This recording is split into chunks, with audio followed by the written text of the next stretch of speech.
Hey everyone, this is Nitro. So I've actually been getting a lot of questions about the parties that I'm going to be personally bringing for the Ancients Call battles. So I thought I would do a quick video about this. Now, my parties will not be the ideal setup for each fight, in large part because I'm going to more or less use characters that I have fully leveled up and bonded up, as opposed to absolutely ideal characters for each fight. So I really don't know if I'm going to be able to get S rank for every single fight to start off. But, you know, I'll do my best and we'll see how it goes. So, first things first, I should mention that I've been told you don't need to bring any faction buff to these fights. Like, if you decide to bring the faction buff, it would be for the extra effect that the faction buff provides, not the actual stat boost, because your characters apparently naturally get a huge stat boost in general.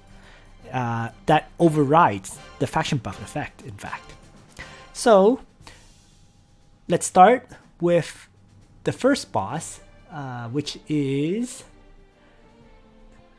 Nidhogg.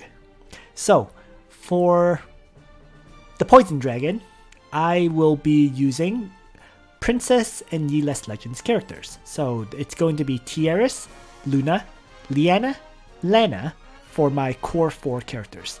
The last two, I'm not sure at this time who I'm going to bring. It's going to be a mix of the characters you see below, right? I will likely bring 6-star Narm simply because she's 6 stars and she'll be fully built. Renee or Rachel, I'm not sure which one I'll bring. Most likely I'll bring Renee because my Renee is actually fully bonded up and everything, whereas Rachel is not. And then eventually I'll likely replace the 4-star Renee with Yulia, right? As Yulia gets more and more powerful, reaches 6 stars, right? She'll be a superior damage dealer compared to Renee. So that's my basic plan at this time for Nidhogg. Next is Fenrir. And Fenrir is Dark and Mythical Realm. Thus, for this fight, I will be bringing Juggler, who is Mythical Realm, Bozel, Dark, Varna, Dark, Bernhard, Dark, Lana, Dark, and then either Renee or Altemuller. Right? Both are 4 stars, so I'm not sure which one to bring at this time. After Fenrir will be Sleipnir. And Sleipnir is Empire and Strategist. So for this fight, the characters I'm currently looking at is Alice, Olivier, Luna, Leon, Altemuller as my tank, and then the very last character I'm not quite sure yet. It could be a 6-star Hein, it could be a 5-star Imelda, it could also be a 6-star Liana, just purely for act again effects.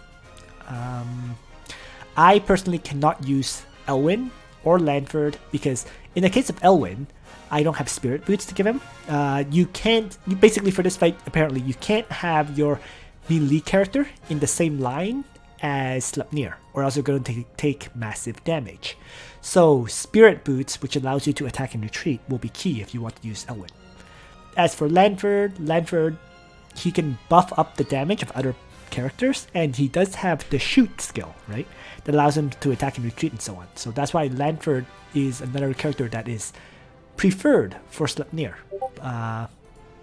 But once again, can't use him. So we'll see how it works out.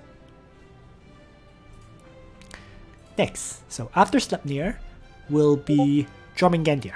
And for Jormungandr, the characters I'm going to be bringing will be... Sorry about that, I just had to disable Discord.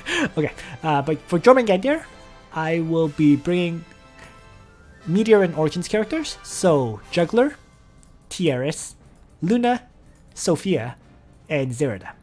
The last character will be either Imelda or Chloe. They will be here for providing immunity to fixed damage for this fight. Right? Jormungandr does a lot of fixed damage, so that immunity to fixed damage will be very key to your success. Not sure whether it's going to be Imelda or Chloe though. That will be something I have to experiment with when the battle begins. Most likely, I expect Chloe, because that way Chloe can Aurora Ring, Juggler can use his Great Dragon Barrier, and those two should provide the immunity to fixed damage that you need.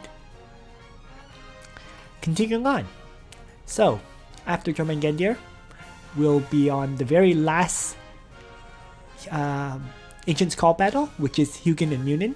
So this battle is Protagonist and Legion of Glory. So the characters I'll bring, once again, will be Narm, Landius, who is Protagonist, Tieris as Protagonist, Liana as, well, both factions.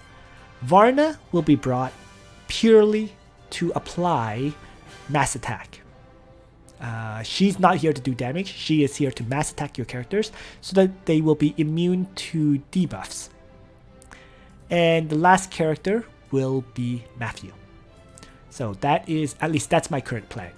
We'll see if I need to change it in the future, but for now, that is the plan for my 5 fights. So you can see most of them, in truth, use very similar characters, right? Luna is a pretty consistent character that appears a lot. Vienna is a character that appears a lot. Tieris is a character that appears a lot. Lana appears in several fights. Narm will end up appearing in several fights for me. Narm is not considered the ideal character for a lot of these fights, but she'll be brought simply because she is a 6-star character with fully built and with good gear. Right, and yeah, so overall, the characters that I'm bringing to these fights are characters I have built up to 6 stars in general, or are nearing 6 stars. 5 or 6 stars for every character, for sure. And it's pretty much the way I can minimize the number of characters I need to build up while maximizing the damage I can output for these fights. We'll see how it plays out when the event begins. It's very possible I may have to make adjustments to some of these parties. I think they're fine though, overall. So yeah, just wanted to give, because I just keep getting asked this question, so I thought I would just do this quick video about each fight and the party of 6 that I'm bringing to each one. Thanks for watching, everyone. I hope you found this information useful. And on that note, Nitro out.